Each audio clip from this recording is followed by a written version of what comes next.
Meanwhile, COVID-19 has wreaked havoc on college sports, cutting down the number of games played, stopping practices cold. Duke University volleyball saw it as an opportunity, however, and they didn't just hyper-focus on the games, but took the downtime to work on their team's culture as well. Duke volleyball wasn't immune to the effects of COVID-19. It took their fall season from 30-plus matches to 8, but this squad isn't taking the opportunity for granted. We start off every practice with saying we get to each other, just as a reminder that, like, it's a privilege that we're able to play this season and not to just go through the motions. This meant mostly home games, which does take some fun out of it. I love going to airports, like, full geared out. Everybody's, like, cracking their necks, like, look at us.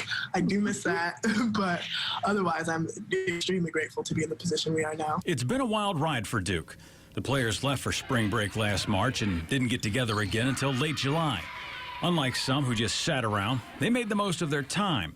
They kept in touch via Zoom, started a book club, and held virtual team meetings to discuss social issues of the day and get closer as a unit off the court so they could be better on it. That really bonded us together because we could look to our team and find stability and find places to talk and find people to lean on, even if it was through the computer.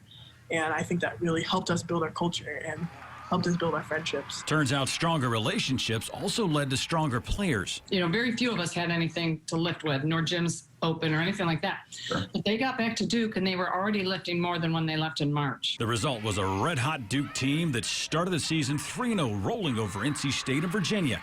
Then came UNC. The Blue Devils dropped a 3-1 decision to their rivals, and they felt it. After the game, I think a lot of us were just feeling like cold rage. I don't think we did the best job responding when we were pushed. So then, luckily, we were able to come back to practice a little bit pissed off, a little bit angry. And they were able to channel that anger into their rematch 2 days later.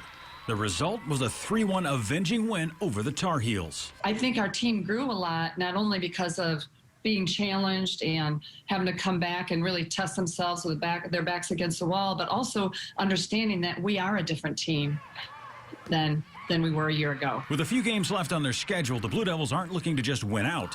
They're looking to play their best volleyball doing it. But I don't think they're satisfied.